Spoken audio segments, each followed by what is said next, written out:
Let's talk about something that comes up in the rooms a whole lot, which is the question of, I'm starting this thing, or I have an idea, or I want to get going, but do I need to make a contract? Do I need to file a patent? Do I need to register my copyright or my trademark somewhere? And it comes up with such regularity that I felt compelled to do a video on it, a business mastery video.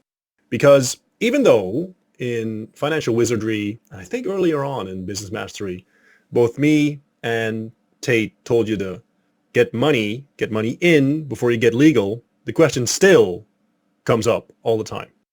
So let me tell you why it's a wise idea to stop thinking about all of the people that want to steal your idea and all of the people that want to screw you over, stuff that you need to get settled before you can get started, because that is actually what you're doing. You're making obstacles for yourself, shooting yourself in the foot, and or doing mental masturbation by not getting going, by not getting money in. That is exactly what you're doing. Because here's the deal. Let's say you magically conjured a perfect contract.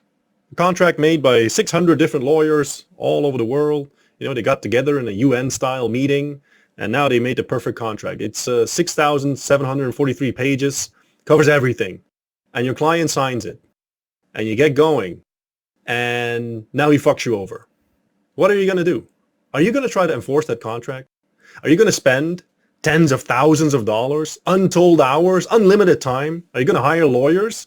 Are you going to be in lawsuits for years trying to enforce your contract, which is perfect? You know you're going to win, but it's going to take you $100,000 and 5 years before you get your way. Are you going to do that? And the answer should be, fuck no. Of course not. Why would you ever do that? If you haven't been in lawsuits, and if you're asking this question, then that means you haven't been in lawsuits probably. If you haven't been in them, it is the most disgusting, time-wasting, nasty thing imaginable. You have to deal with lawyers. I absolutely hate lawyers. I despise them. And it sucks up all your energy, all your time.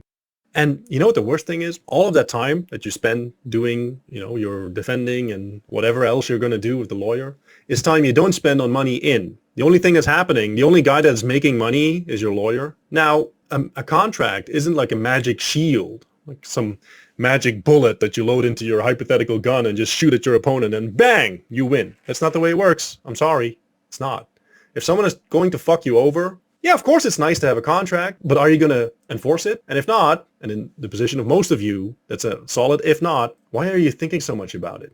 Why are you bothered by it? It's the same with a trademark or the copyright for your stuff. Like, do I need to protect my brand? Do I need to, someone is going to steal it from you? Bro, if someone is going to steal it from you, they're going to do it anyway. If someone is a thief, they don't really care about your trademark and your contract and your copyright because they're a thief. That's what thieves do. They steal. Now, I don't know if you're aware, but a long, long time ago, because I'm ancient, I know this, Disney used to produce like toys and videotapes in China.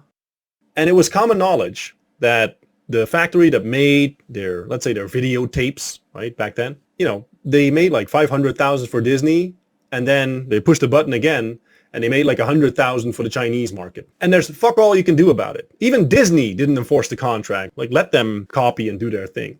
You're way better off, instead of trying to, nervously protect whatever you have right now, the little bit or your idea, you're way better off focusing on money in and innovation and actually delivering a great product, because that is your ultimate insurance policy.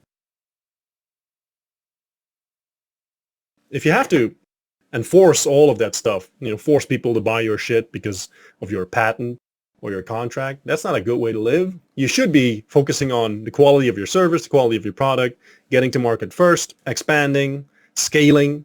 That's your best defense, not lawyers. That's not a thing you do as a small business owner, as an entrepreneur. That's not the stuff that you're worried about. If you're asking the question, like, should I make a contract? Should I file for a patent? The answer is, keep it basic, keep it simple. No, you don't have to file for a patent. You didn't just invent something that no one else had invented. I'm sorry. I know you might think you do, but this is unique. Another human being on the planet already had this idea, already got it to market. Maybe yours is like 0.01% different. Doesn't matter. Get to market. Get money in. That should be your main focus. And once you get money in because your idea is so amazing, then you can look in, patent, and all of that stuff. If you're using that stuff not to go to market, I'm telling you right now, it's mental masturbation.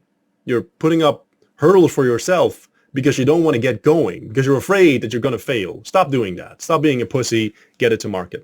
In terms of contracts, it's always easier to get into something than it is to get out of something. I do understand that. The solution is not to have, a team of lawyers draft up a perfect contract. The solution is get some sort of letter of agreement and pay specific attention, be very particular about the terms of exit. So not so much getting into it, because if it's a success, usually people are happy. There's money to go around, everyone's happy, you can settle that. The problem is usually, let's say it doesn't go well or it doesn't go as planned. Now, how do you separate and who owns what? Like if you're going to do a letter of agreement, which I much prefer above a contract, letter of agreement is very simple.